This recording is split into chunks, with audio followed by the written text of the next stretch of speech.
pag-pray namin talaga yan. Saan mo ba kami papupuntahin, Lord? Kasi kung saan mo kami gusto, doon kami. Naalala niyo po si Apostol Pablo. Gustong-gusto niyang pumunta ng iba't ibang parang lugar para doon mangaral ng Ebanghelyo. Meron pa nga yung pagkakataong pupunta siya sa saan ba to? Troas yata, saka sa Bitenya. Bitenya. Kaya lang, nabitin siya.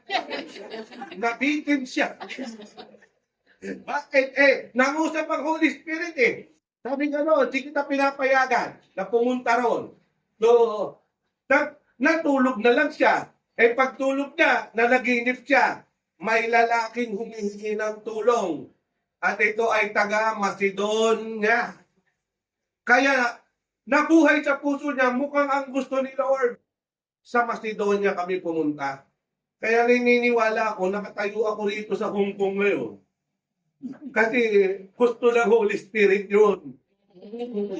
At may pasbas si Bishop Vicky. Salamat kay Bishop Vicky. Salamat kay Pastora Penny. Kasi nung outing namin sa Cebu, ay biglang binok na kita. Binok na kita. Pastor Joel sa pag-preach sa Hong Kong. Nung nalaman niya mag-Hong Kong ako, ayaw akong pakawalan. Pagtuturuin kita ron. Kasi when we were here in 2014, nandito po kami ng 2014 na mag-asawa, may mga training na kinonduct po kami, pero hindi dito sa JCSGO Church. Sa isa pang church ng isang kaibigan namin na bishop din doon sa Pilipinas. At pinadala niya kami rito, all expense paid. May kasama pang bodyguard, hindi pala. May kasama pang guide na lahat Kaya nga tinatanong ng anak ko, ba't hindi nyo natandaan ni Mama lahat dito sa Hong Kong? Sabi ko, spoiled ako nung 2014 May kami, tour guide kami. Tapos all expense paid. Lahat bayad. Sabi ko, airfare, etc. Tapos pati tirahan namin, tinitirhan natin ng isang member yun. Ang ginawa niya, binakate niya, umalis muna siya. Dito na kayo tumira, pastor, sa tinitirhan ko. At ako'y titira muna sa ibang lugar. So kaming mag-asawa lang doon sa tirahan niya. And lahat ng mga treat nila sa amin noon, hanggang Macau. Pinatawid kami ng Macau and etc. Now, kaya ko na binanggit yan, please pray for our trip tomorrow sa Macau. Kasi itong aming pagpunta ng Hong Kong ngayong 2025 at ng Macau, it's all regarding JCSGO. Okay? Dati-dati kasi ang JCS, may sinalihan tayo noon Kaya nga kami napunta rito. Huwag nyo na itanong. Numero yun. Numero yun. May sinalihan tayo. Ayun yung dahilan din kaya napunta kami rito. Kasi trainer kami. Nung network. Ngayon, trainer kami. Kaya andito kami noon. Training kami. Bonggay shoes. Hanggang umuwi kami. Ang daming magkalumpong. At lahat. Kaya lang, sabi ko nga, siguro may plano ang Diyos. Wala pa si LT sa Hong Kong yata. Wala kayong iba rito Kaya siguro ayaw ni Lord na dumaan kami ng JTS pa nung time na yon. Pero natutuwa naman kami kasi yung sinabi ni Pastora kanina, pag time ni Lord ang nasunod, Ecclesiastes 3:11 naman ang sa akin. He makes everything beautiful. In His time. Kaya nga, tignan nyo, yung mga nadatnan namin dito, almost everyone beautiful. Walang handsome, kami lang nagkumalik. Puro babae. Sabi nga ni Pastora Vicky, nung paalis na kami sa Central, nung gabi ng Friday, nandun kami. Sabi niya, matutuwa yung JCS Hong Kong dahil may lalaki na naman na pastor na darating doon kasi puro babae sila ron. Sabi ni Bishop Vicky, kausap na si Pastora. So, tuwang-tuwa kami dahil kami alam namin we have the covering of God and of the leadership of JCSGO sa pagpunta namin ngayon dito sa Hong Kong. So, bago po ako ma magpatuloy. Gusto ko lang malaman nyo, ganyan dapat ang buhay natin. You should be where? You should be at the right place, at the right time, with the right people. Amen. And kapag preacher o pastor ka tulad ko, you should give the right word. Okay, right place, right time, right people, right word. Yung tamang salita. Ako nagtatanong pag ako magtuturo. Holy Spirit, anong gusto mong ituro ko sa Hong Kong? Sabi ko gano'n. Kasi kadalasan, pag nagtuturo ako sa abroad, madalas ang topic ko ay si Joseph, the dreamer. Kasi nga, siya yung, napuntang abroad ng sapilitan through human smuggling. Kayo siguro dumaan naman kayo sa legal. Siya, human smuggling, kaya napunta sa Egypt. Ibinenta lang siya. Ito ay laban sa kanyang kalooban. Siya ay pinagtaksilan. Di ba? At siya ay nabenta ng walang kalaban. Pero lahat ng ito ay kanyang napagtagum. Kaya si Joseph ay bumagsak sa isang kalalagayan ng kataas-taasan at kasaganahan. You see, si Joseph, kung titignan ninyo, ito po yung ituturo ko ngayon sa inyo. Background lang siya, pero hindi siya ituturo ko ngayon. Kaya tinanong ko kay Lord, ano tuturo ko sa Hong Kong? Sabi ni Lord sa akin, 30th anniversary mo ng asawa mo. Isa yun sa paghugutan mo ng ituturo mo doon sa Hong Kong. Sabi ni Lord sa akin. So ang ipinapaturo ni Lord sa akin is about abide in faithfulness. Alive to fruitfulness. Kaya ang topic natin. Pasensya na kayo, hindi ko nadala ang aking laptop. Wala akong PowerPoint. Ang meron lang ako, power ng Lord. Pero sabi ko nga sa inyo, you should live a life that is abiding in faithfulness. You should abide in faithfulness. So you can be alive to fruitfulness. Kalooban ng Diyos maging mabunga ka. Pero para maging mabunga ka, manatili ka sa katapatan. Amen. Manatili kang nagtatapat. Kung may nagtatanong kung ano ang susi, bakit ako nakasurvive? Ba't ako alive? Nagsusurvive, nagtatrive, and God always provide. Ang sikreto, abide.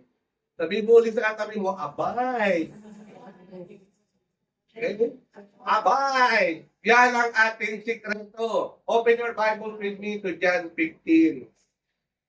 And as you open John chapter 15, basahin po natin mula sa may verse 4. Sabi po ng Panginoong Hesus, abide in me, and I in you. As the branch cannot bear fruit of itself unless it abides in the vine, neither can you unless you abide in me. Dito pa lang ipinakita na ni Lord ang sikreto sa atin. Hindi pwedeng mamunga ang sanga na hiwalay sa puno. Amen. Kaya ang sabi niya, manatili kayo sa akin. Abide in me, and I in you. Sabi niya, dahil wala nang sanga na nakakapamunga ng mag-isa. At sabi niya, ito ang mahalaga. Sabi niya, kailangan lagi kayong nananatili sa akin. Laging yun ang ipinagdidiinan ni Lord. Manatili kay Kristo. Hmm. Kaya nga may mga nang-aaway tungkol sa doctrine ng grace. Dahil ang doctrine ng grace sometimes nagiging inaabuso. Ang ibig sabihin ko, ginagawang parang yung pagtuturo at pag-explain sumusobra na. As in, ang gusto nila kasing mangyari, yung doctrine ng grace, gamitin nila habang sila nagpapatuloy sa compromise o kasalanan. Hindi pwedeng ganun. Alam niyo, totoo. Una, we are saved by grace. Totoo yun. Naligtas tayo dahil sa biyaya ng Diyos. Wala tayong binayaran, wala tayong ginawa. Ito ay libreng kaloob. Yan ang kaligtasan. Pinanampalatayanan mo lang. Kaya ka naligtas. Pero, ingatan mo ang kaligtasan na iyong natamo mula sa Panginoon. Na iyong natanggap kay Lord. At huwag mong gagamitin ang doktrina ng biyaya o ng doctrine of grace para ipalusot ang pagpapatuloy sa isang buhay na hindi kaaya-aya sa harapan ng Diyos. Alam ninyo, sa loob ng 30 taon, hindi po ako nagbubuhat ng bangko. Pero kung sasabihin ko sa inyo, ni minsan, hindi ako hindi ako tinukso, sinungaling ako. Bakit? Ang tukso, nandyan lagi. Ang tukso, laging nagpipresenta. Ang tukso, nandyan lang sa palipaligid. At minsan nga, nasa iyong harapan na ang tukso. Lalo na kung nasa abroad ka. Wala nang mag-amen. Amen. Naku po, ang tindi ng tukso ng demonyo pag nasa abroad ka. Kaya nga kapag nasa abroad ka, kabilin-bilinan ko dito kay Manager Albert. Kasi alaga ko yan mula nung kabataan pa lang niya. Nung binuksan po namin ang JCSGO Basista, nung ako po'y bata-bata pang pastor, nagbukas kami ng mga gawain kasi sa mga barangay ng Basista. At isa sa binuksan namin ay yung high school ng Dumpay, Basista, kung saan siya ay nag-aral. Doon siya nag-aral. Doon sa Dumpay High School.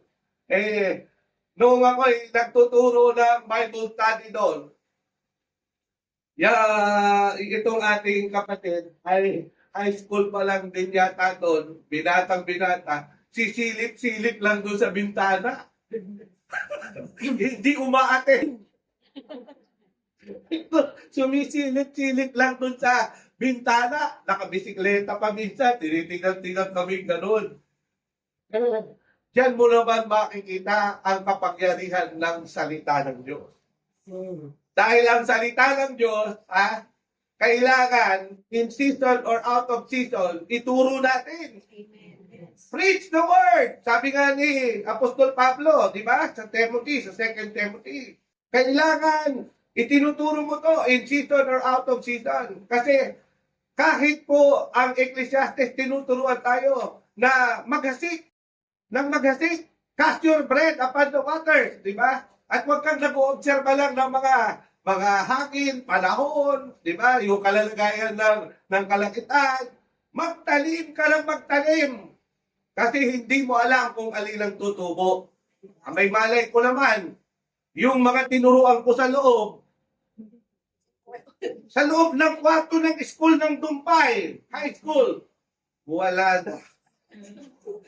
Pero yung nasa labas, andito pa.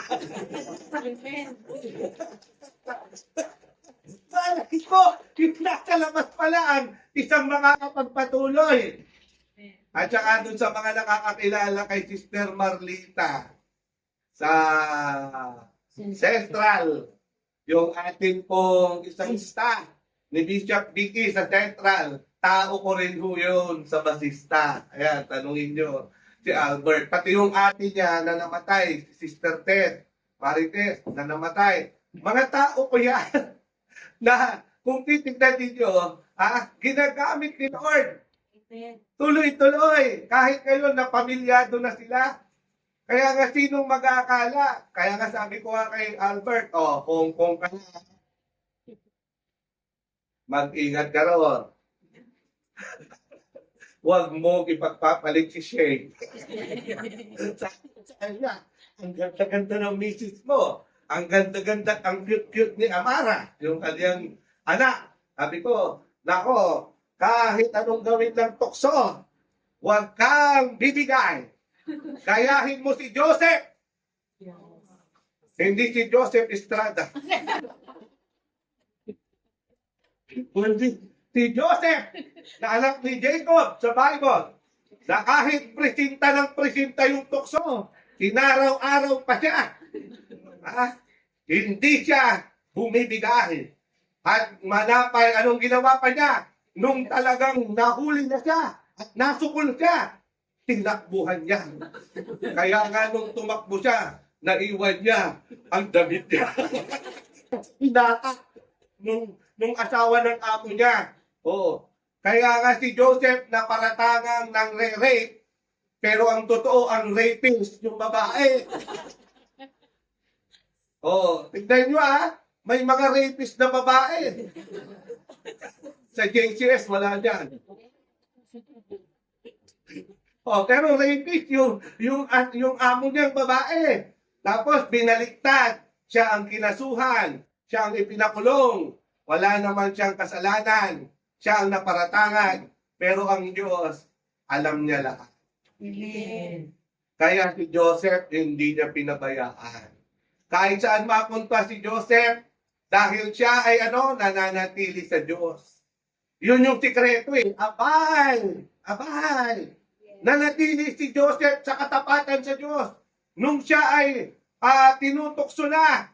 Alam nyo, ini-imagine ko lang Ini-imagine ko lang.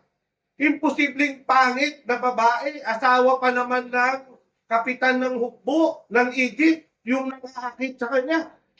Hindi pipitsuging babae yun. Maniwala kayo, yung asawa ni Potiphar ay sigurado, kung baga sa panahon natin, ay pang beauty contest. Beauty queen. Talagang beauty queen yun. Ang ganda nun. At sigurado ako ang sexy nun. At sigurado ako ang bango-bango nun. Mayaman yun. Diba? Ang daming pera nun. Katukso-tukso talaga. Kaya lang, buti na lang si Joseph, hindi niya pinaniwalaan si Eva Eugenio. Na ang sabi ni Eva Eugenio, tukso. Sabi na layuan mo. Diba? Kasi alam na ni Eva Eugenio nga ay rami na. Winasak. Natahanan. Lalo may mga nagkakaroon. Ay rami na. Matang pinaluha. Ay rami na. Puso. Sinugatan. Saka mo sasabihin, tukso. Layuan mo ako. Sasabihin ng demonyong tukso, hindi pwede. Kaya nga tinawag akong tukso. Ay para lumapit sa'yo. Diba? Sinong lalayo? Ikaw, hindi yung tukso. Yes. Kasi talagang trabaho ng demonyo ang manukso. Yes. So ikaw dapat yung lumayo. Ikaw dapat yung tumakbo sa tukso. Tulad ng ginawa ni Joseph, tumakbo siya. Kahit naiwan pa niya yung karsunsilyo niya. Doon siya nagkamali, pero talagang ang Diyos may plano sa lahat. Tumakbo siya, umalis siya. Diba? Kumaripas siya ng takbo. Sabi nung iba, ako yung pastor, tatakbo. Papunta doon sa babae. Mali. Papunta ba? Sa loob ng 30 years, kung ako sasabihin ko, hindi ako tinukso, imposible. Eto, atin-atin lang. Sabi nga natin, Hindi alam nito. atin-atin lang, kahit nakalive pa yan. Sa pinapisit ko, meron yung time, sinubok ang relasyon namin. Na naginip daw ako, may binabanggit akong pangalan. Oo. Eh, yung babae nyo, naku po, malambing. At saka talagang malambing na, makamting pa. Ibig sabihin, ang asawa ko, magaling yan. Kasi paborito niyan, Hinebra. Nandun sa basketball, iniinumin. Namana niya yung coach, the living legend. Magaling yan. Kaya tipin mo, panaginip ko na nga lang, nakagwardya pa siya. Galing mag-drive. Si Jaworski, walang mata. Di ba? Ganun kagaling si Jaworski yan. Jaworski yan eh. So, nabantayan niya ako, panaginip pa lang, buti. Naku, kinonfronta niya ako. Bakit mo binanggit yung pangalan ni ganyan? Nung nananaginip ka, sabi ko. Oh, 30 taon na kami. Pero, with all honesty, yung tukso dumating. Yung mga tukso, nandyan. Pero kailan pa, hindi ako natukso. Nandito pa rin kaming mag-asawa. Kami pa rin. At mula nung siya'y aking pakasalan, at ako ay natali sa kanya, hanggang ngayon nakatali pa rin. Hindi ibig sabihin, hanggang ngayon, wala akong naging anumang relasyong sexual. Kanino mang babae. Oh, hanggang ngayon. Hindi ko pinipin down at hindi ko po minamaliit ang ibang natokso o kaya ay nakagawa ng mali. Ang sinasabi ko lang, may sikreto kasi na kailangang matutunan para lahat ng masama mapagtagumpayan. At yun nga yung abide. Saan ka mag-abide? In faithfulness. Manatili ka sa katapatan. Manatili kang nagtatapat. Una kanino? Anong sabi ni Jesus? Abide in me. So kanino ka magtatapat muna? Kanino ka mananatili? Diyos. Yun ang ginawa ni Joseph kahit nasa abroad. Sabi nga niya dun sa asawa ni Potiphar. Sabi nga, alam niyo po, yung amo ko, yung asawa niya, yung amo ko, ipinagkatiwala na lahat sa akin. Lahat, ako na ang pinamahala, liban lang sa inyo kasi asawa niya kayo. Kaya sabi niya, sino ko para gumawa ng isang bagay, sabi niya, na magiging laban. Buti sana kung sinabi niya sa amo ko. Hindi, sa Diyos muna. Yun ang sabi niya doon sa Genesis.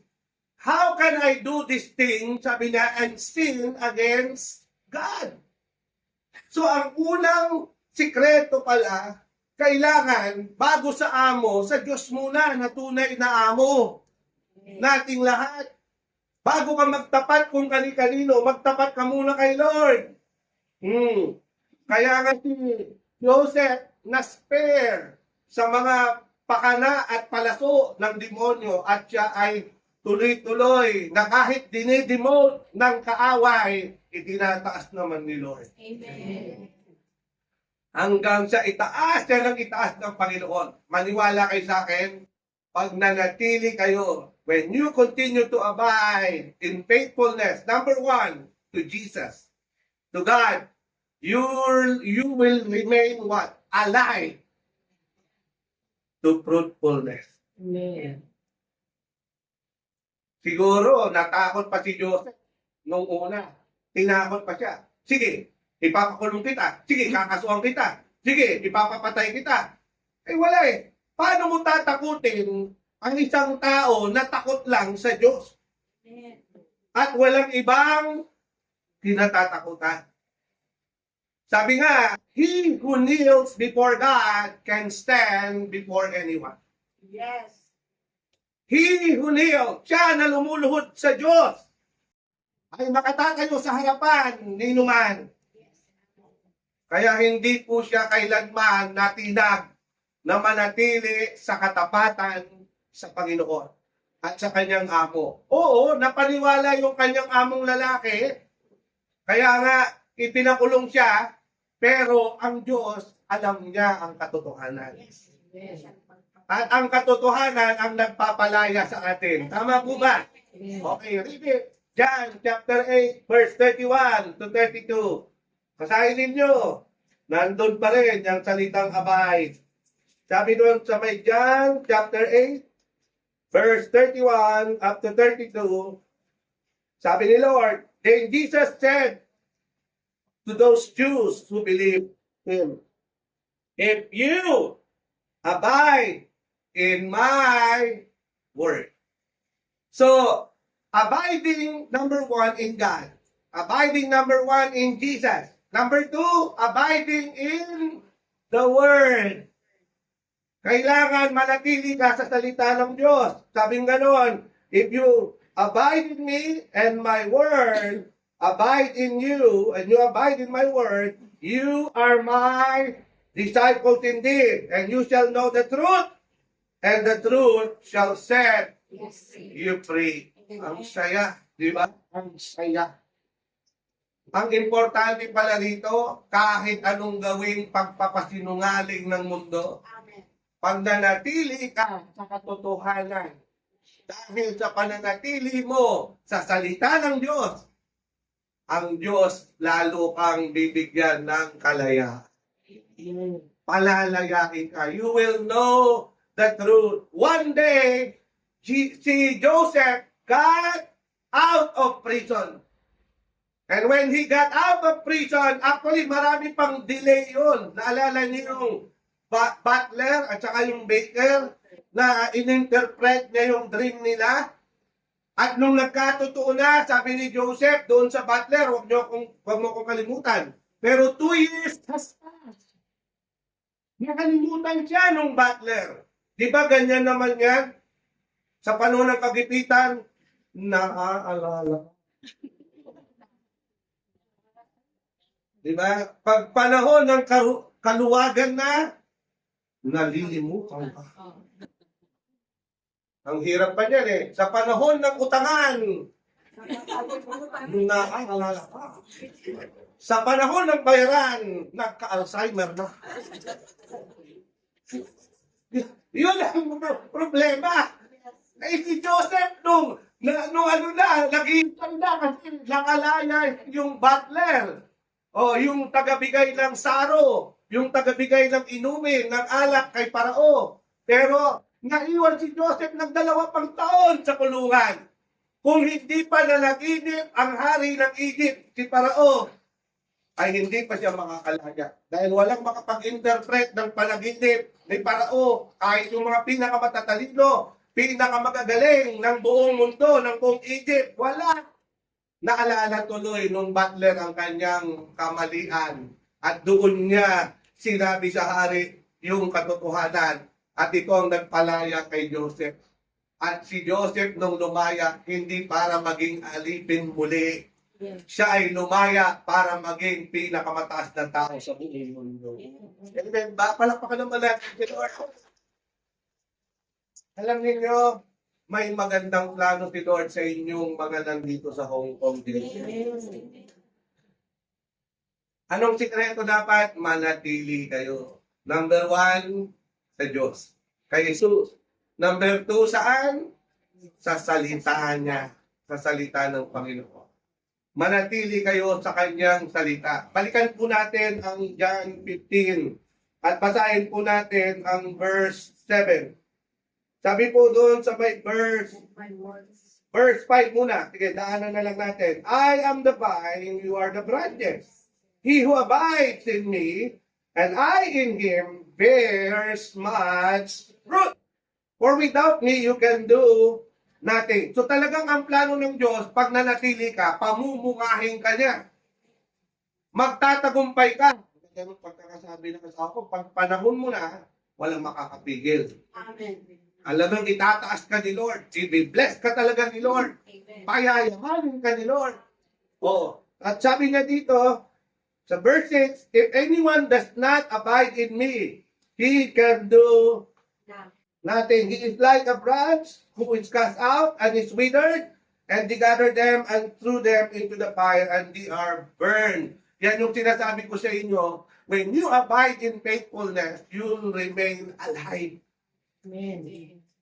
Alive to fruitfulness. Di ba? Kaya ka bubuhayin pa ni Lord kasi marami pa siyang gagawin sa buhay mo. Amen. Don't you know that some of us may have had died years ago? Pero bakit binuhay pa kayo ni Lord? May plano pa si Lord kasi. Nung minsan ako po'y nag-funeral service sa isang magulang ng isang kapatiran, nung natapos yung funeral service doon sa sementeryo, yung aking isang pastor, sabi ko, tignan mo itong mga lapidang ito. Kailan sila ipinanganak? Kailan sila namatay? Sabi ko, kasi di ba, pag nagpunta ka sa sementeryo, abay, nung nagbabasa na kami, ewan ko ba naman, ang natapat ba naman sa akin na lapida, sabi doon, born, January 7. Sabi ko, birthday ko yun.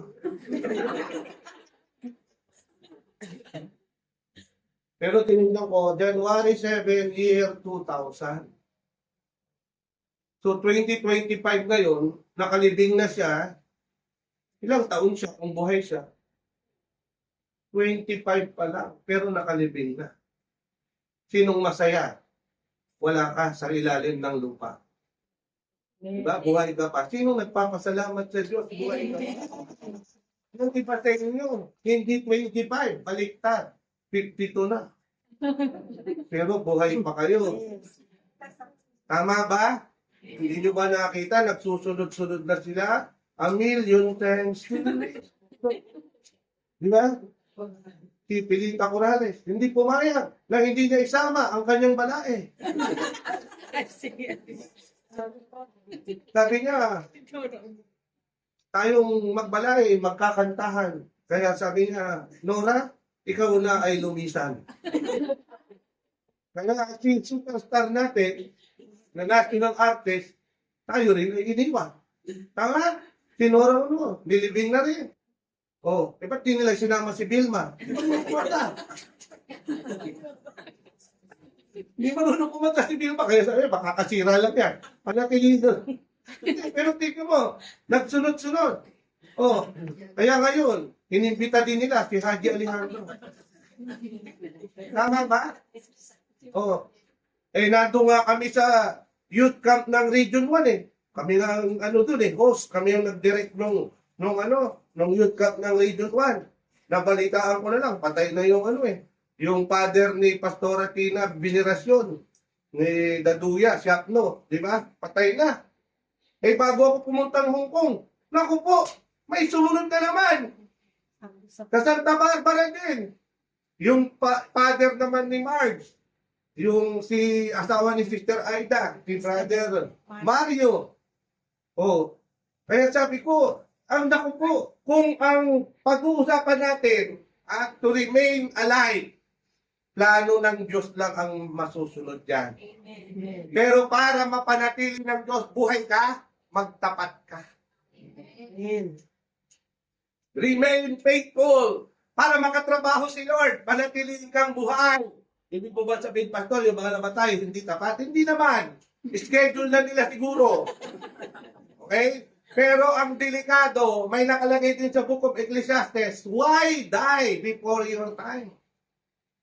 So, ibig sabihin, may mga namamatay din na hindi pa nila oras. Ito yung mga nagbumulto. Hindi, walang multo. Ang punto lang doon, ito yung mga pasaway. Ang sabi sa Ecclesiastes, why be overly wise? Why try to figure out everything? Anong tawag mo sa isang taong lahat gustong pakialaman? Anong tawag mo sa isang taong lahat gustong ma-find out? Yung wala pa, pinoproblema na. Anong tawag mo doon? Yun yung taong puno ng stress.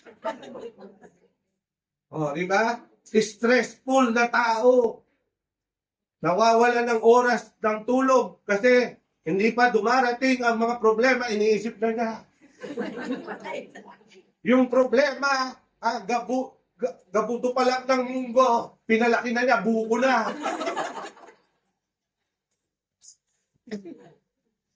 Lord, nang ganoon, sinabi niya nga tayo, do not worry. Di ba?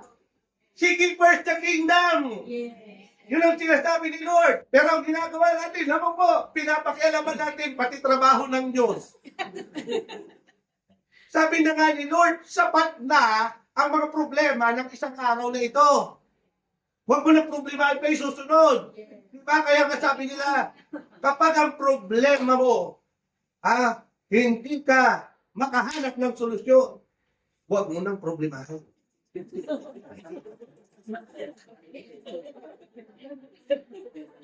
Yung problema mo, hindi mo mahanap sa solusyon mo lang problemahin. Kasi ibig sabihin, talagang kamamatay mo yan pag pupwersahin mo. Hayaan mo ang Diyos ang siyang kumilos Yes. Amen. at manatili ka sa pagtitiwala sa Kanya. Amen. Sa Kanya at sa Kanyang mga pangako at salita. Amen. Remain and abide in God, in His Word. Dahil ikaw ay matutulad saan? Psalms 125, bago po tayo magpatuloy doon sa John 15. Psalms 125, verse 1 lang. Psalms 125, verse 1. Anong sabi? Those who trust in the Lord are like Mount Zion, which cannot be moved, but abides forever. Woo! Pero mo, pagka solid ang tiwala mo sa Diyos, solid ka rin. Hindi ka basta mapapatay ng demonyo. Kahit ano pa ang gawin niya. Sa mga hindi po nakakaalam, ibabalita ko na po ngayon. Bago po kami pumunta rito, ang daming ginagawa ng demonyo para hindi kami matuloy sa Hong Kong. Nag-aalala yung anak ko isang gabi. Pero bago yun, nagkasakit pa ho nga ako dahil, ewan ko, kasi may mga nakalipat sa akin ng tipon, ubo. So, I was unwell nung mga past few days. And then, nung magaling naman ako, abay, purihin ang Panginoon. Kinagabihan ng, ano yun? Webes? Webes! Patatapos ng midweek service namin, sabi ng asawa ko, ay na tayo! Sarap ng ulam. Alam niyo ulam namin? Tuna meat. Hindi tunakan. Tuna meat, yung talagang masarap.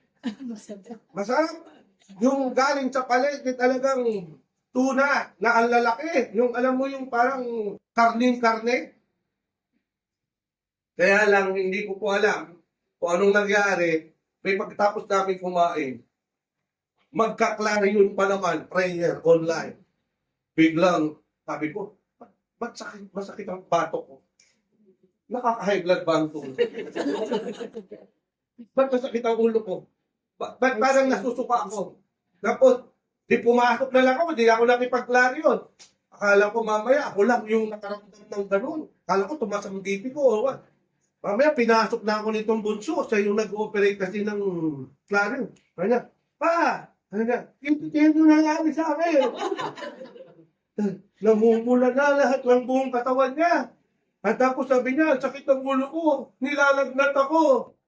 At ano, tapos sabi nung kuya naman niyang panganay, ito kasi wala, nasa Manila eh. Pag nandun, di kasama rin. Pumasok yung kuya ka, ba't ako, hindi masyado, sabi niya. Pero hours pa. Pulang-pulan nila rito, pulang-pulan nila roon.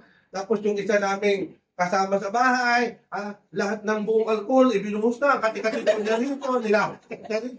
Lahat na kami, pati yung alak niya, yung dating Chinese yun yung pamangkin ni Albert, si Glenn. Yung bibig nun, makipot lang. Pero yung siya na daw, yung bibig niya, mas matindi pa kay Ann Curtis yun. Na mga, kaya sabi na, ano ba nangyayari sa atin? Si Pastora lang hindi tinamaan kasi siya ang nagluto, siya ang nagpakain sa akin. Sabi ko sa kanya, lalasunin mo kami. Buti na lang, may born again akong brother na doktor sa Panginoon. Ito naman, binidyo yung anak ko. Dok, anong gagawin natin? Yung anak ko, ganito. Nagkakagano na nga siya. Nilalag lahat. Inunahan niya ng biogestic, etc. Sabi niya, paano na yung Hong Kong? Ang nasa isip niya. Pagpunta niya ng Hong Kong. Tawa kami ng tawa.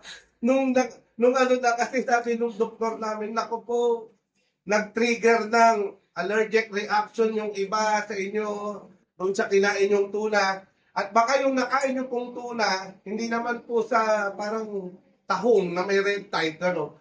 Pero baka mataas po ang mercury. Yung mercury,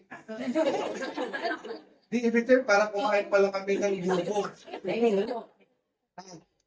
Kaya dahil dyan, sabi nito, bumili kayo dito at painumin nyo sila ng ganito. Walang na-hospital po sa amin at gumaling din po kami kaagad.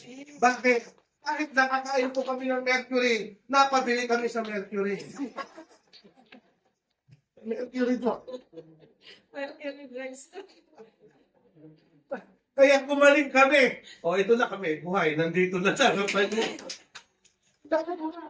Ay, demonyo!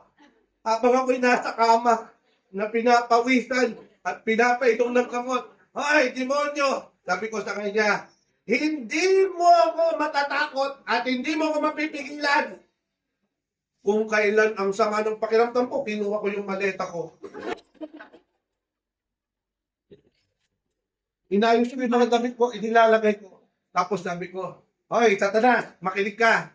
Ang word ni Lord sa akin, though they will drink anything deadly or poisonous. Nabasa niyo na ba sa Bible yun? It will not hurt them. Tuloy ang Hong Kong anak.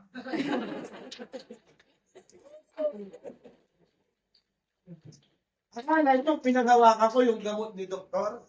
Bago yung gamot, di pa ako uminom ng gamot. Ang hinawakan ko na. Kasi sabi ko, Lord, anong nangyari? Bakit? Sabi ng demonyo sa akin. Ay, sabi ng Diyos sa akin. Yung demonyo eh. Ang ganda kasi ng battle cry nyo. Tigmaan ay magagal. Digmaan eh.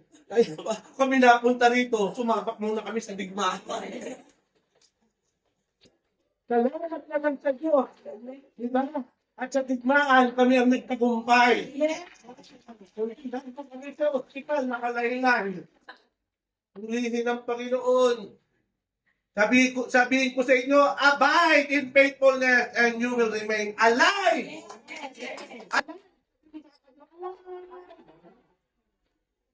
Yung Diyos, sabi nyo, alala ko yung pastor natin sa Mapandan. Pinag-songlead ko ba naman sa sobrang nervyos kasi 100%. Mahigit yung tao sa outreach. Sabi niya, praise and worship, tigisa lang. Sabi ko, sige po, pastor. Sa nervous pala niya, nalimutan niya yung lyrics. Panahon ng 90s yun. Kaya sabi niya, tayo po'y magpuri sa Panginoon. Alive, alive. Sabi niya, nalimutan pala niya. Alive, alive, alive. Alive, alive, alive, alive. Alam niyo, ang word lang namin, alive. Nga bago na lang nung chorus, sing hallelujah.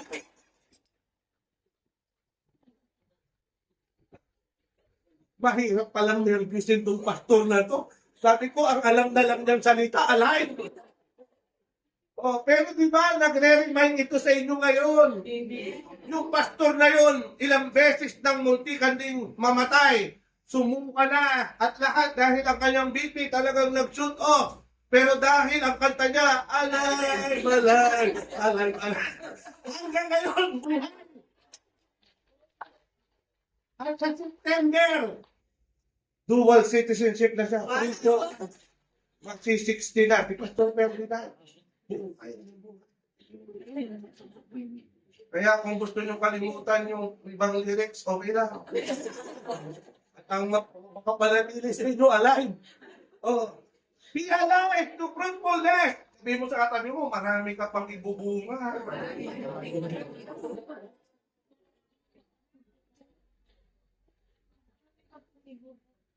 Pagka Pangasinan, kaninong papatay? Yung ka munang mamamatay sa Ilocano asawa. Ang kapay mo mamatay. Bahala na kayo dyan. Sa Bicol, kasi taga Bicol ako, pero hindi ko alam ang Bicolano.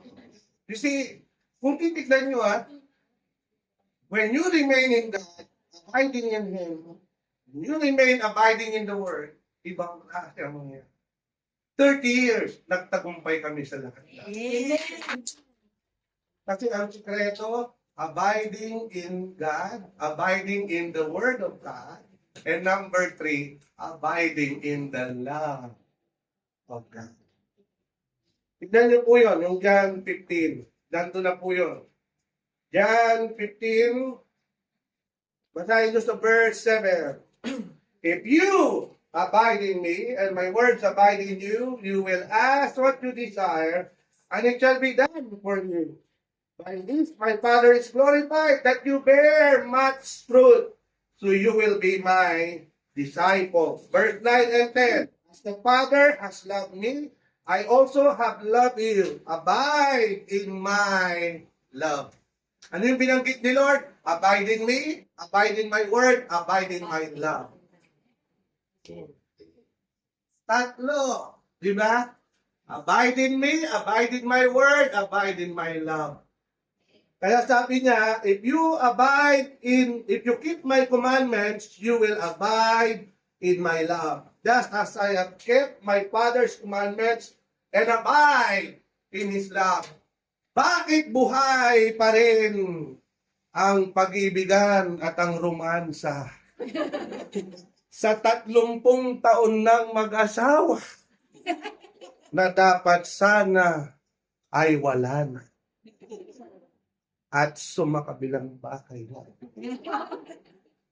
Bakit nandyan pa rin? Anong sikreto?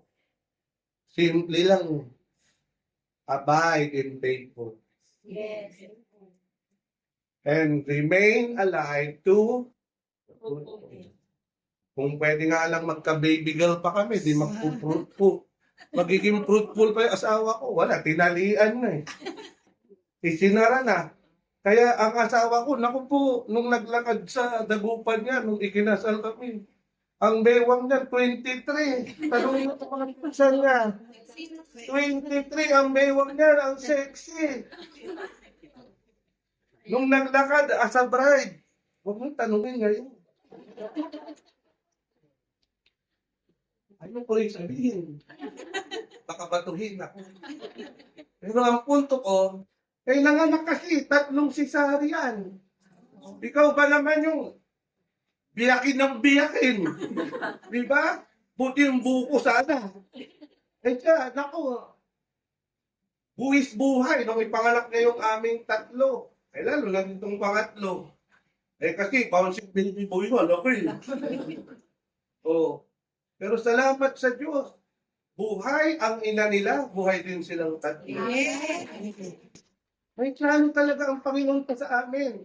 At ngayon, buhay pa kami.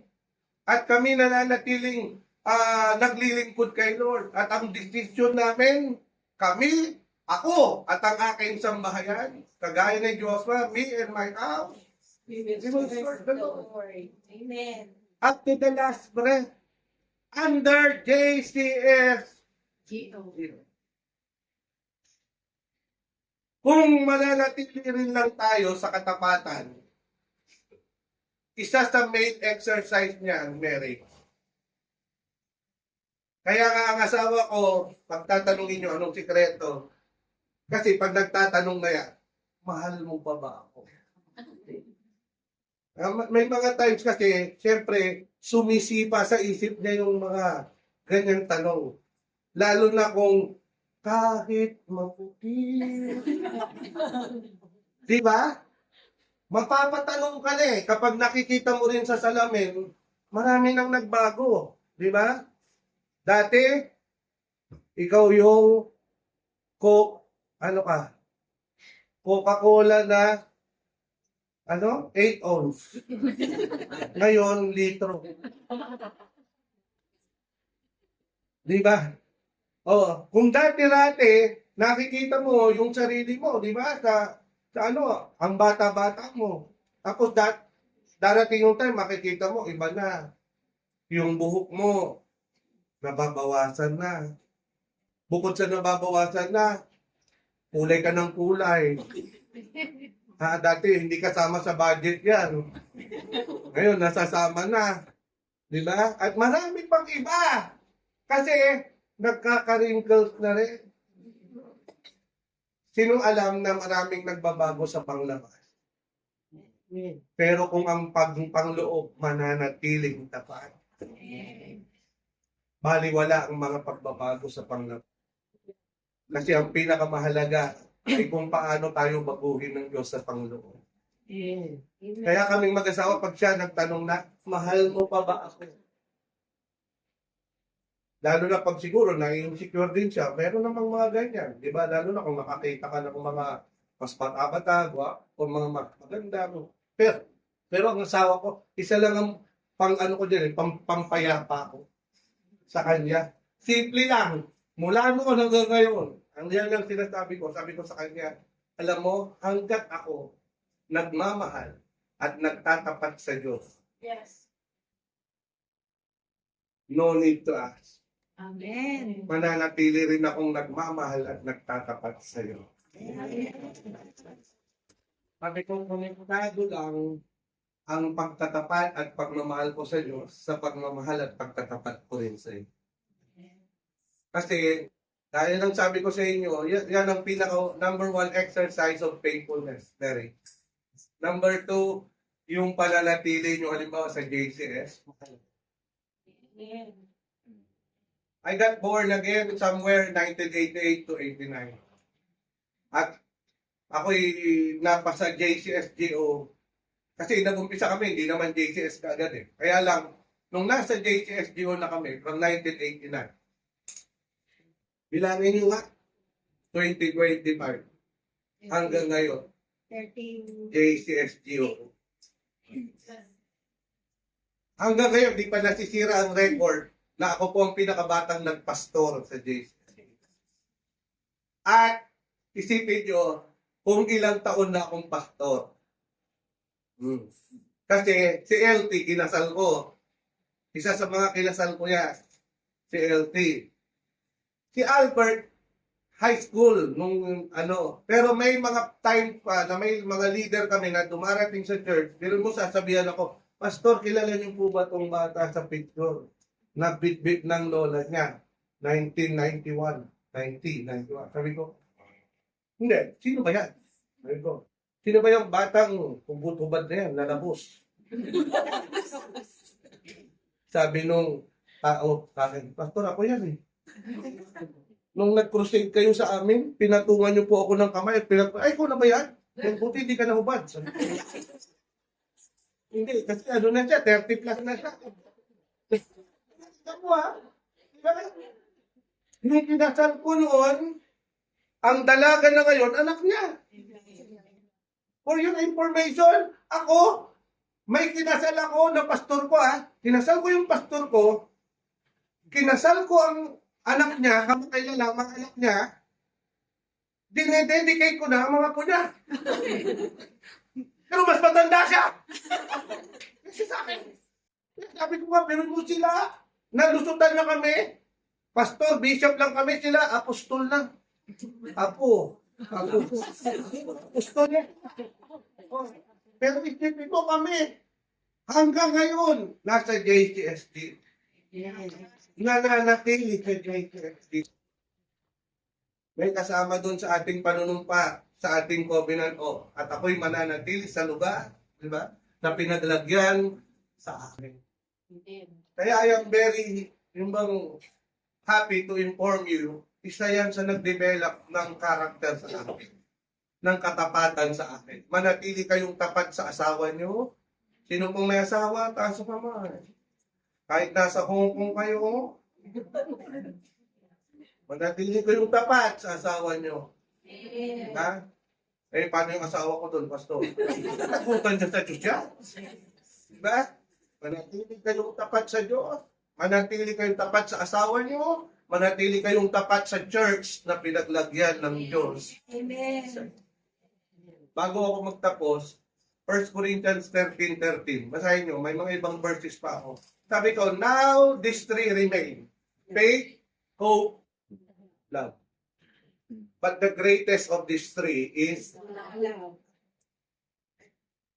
abide in Jesus, abide in God, abide in the Word of God, abide in the love of God. Amen.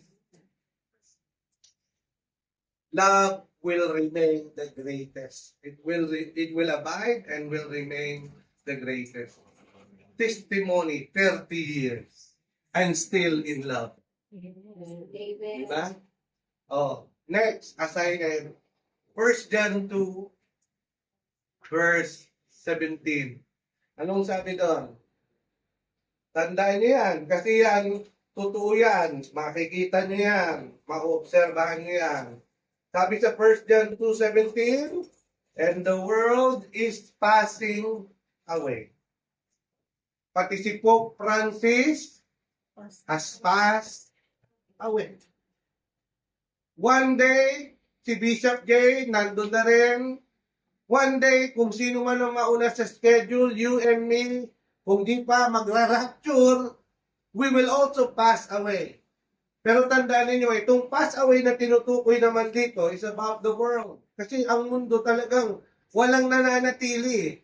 Lahat talagang tumatanda, nagbabago. Pero ang sabi diyan, and the last of it, kaya wag kang mabigay doon sa pita. Na ang mamahalin mo rito, silver, gold, kayamanan, etc. Di ba? Yung fame, kasigatan. No. Abide in faithfulness to your God, to the Word of God, and to the love of God. Bakit? Kasi sabi diyan, but he who does the will of God abides forever. Piruin mo ang sukli o ang katumbas pala ng pagnanatili nating nagtatapat sa Diyos ay forever. O, walang kwenta lahat sa mundong ito. Di ba? What profits a man if he gains the whole world, but will lose his soul in hell? Pinakamahalaga, eternal life. May eternal life tayo sa Panginoon. Sa John chapter 10, sabi nung ating Panginoong Jesus mismo, sila ay nasa kamay ng aking Ama at walang makakaagaw sa kanila sa kamay ng aking Ama. Pero ang problema, kung sila ang tatalon sa kamay. Yes. Kaya nga alam nyo, yung doctrine of grace na tinutukoy ko kanina, oo, once saved, forever saved. If you remain in Jesus. Amen. Abide in Jesus, abide in His Word, abide in His love. Naintindihan niyo po ba yung tinuro ko sa inyo ngayong umaga? Yes. Sana may nakuha kayo. Nung si Apostol Pablo, very passionate sa Judaism, sa kanyang religion, hindi pa niya kilala si Kristo noon. Pero nung nakilala niya si Lord, he was not passionate about his religion, he became passionate about a person. And he is the second person of the Divine Trinity, our Lord Jesus Christ. Kaya alam nyo, kahit ako, ang lagi kong inaawit kay Lord, sabi ko kay Lord, more than anything, I love you, Jesus. More than anything, more than worldly wealth, more than life itself, I love you, Jesus, more than anything. Lagi kong sinasabi yun sa Panginoon. I need you more than anything. I need you, Lord, more than words can say. Lagi kong sinasabi sa Panginoon niya. Kasi para sa akin, bahaliwala lahat ng meron sa mundo. Pag ang na-miss out mo, eternal life kay Kristo. Please, kung ako ang tatanungin nyo sa hanggang sa wakas, abide. Sabihin nyo sa katabi nyo ulit, abide. Manatili ka, practicein mo yan. At makikita mo ang buhay mo, Hindi magiging parang wari-wari lang, walang hindi. People will see how you will become fruitful. You will succeed. Sabi nga ng salita ng mga kabataan ngayon, sumakses. Di ba? Sumakses sa fruitfulness. Di ba? Kaya iwasan nyo ng yung kamunduhan. Huwag na kayong, ako, iba ako eh. Kung ang mundo, daling, ano, daling. Kaya yung mga nagdadaling, dulig na ngayon, dulig. Ako, hindi, ako, darling. Dito na lang ako sa aking darling. Ha? Kumbaga sa aming dalawa, Eva at Adan. Kami yung Eva at Adan. Hindi na kailangan pa ng ibahin. Kasi kami yung pinag-isa ng Diyos. Manatili ka lang. Manatili ka. Last verse, I want to give you 2 verses. Doon pa rin. 1 John 2:6. Ang sabi doon, mabigat-bigat to kasi gusto kong ipamuhay nyo to. Baka mamaya kasi ma-miss out ko to eh. Sabi sa 1 John 2:6, He who says, yung mga magsasabi, sino po magsasabi sa inyo mananatili kayo kay Lord? Taas ang kamay. Yung mga mananatili kay Jesus. Sino pong mananatili sa salita ni Jesus? Sino mananatili sa pag-ibig ni Jesus? Oh, warning to. 1 John 2:6. He who says he abides in him ought himself also to walk just as he walked. Ang ibig sabihin niyan, kung paano namuhay si Lord, ganun ka mo. Sa kabanalan, sa katuwiran, sa katapatan. Doon ka mamuhay. At sabi nga ng Psalms 91, paborito namin.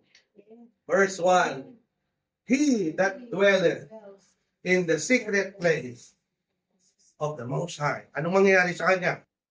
Shall abide under the shadow of the Almighty. Sagot ka ni Lord. Protektado ka ni Lord. Pag nananatili ka sa Kanya, sa Kanyang salita, at sa Kanya, may nakuha po ba kayo? Pwede po ba tayong tumayong lahat?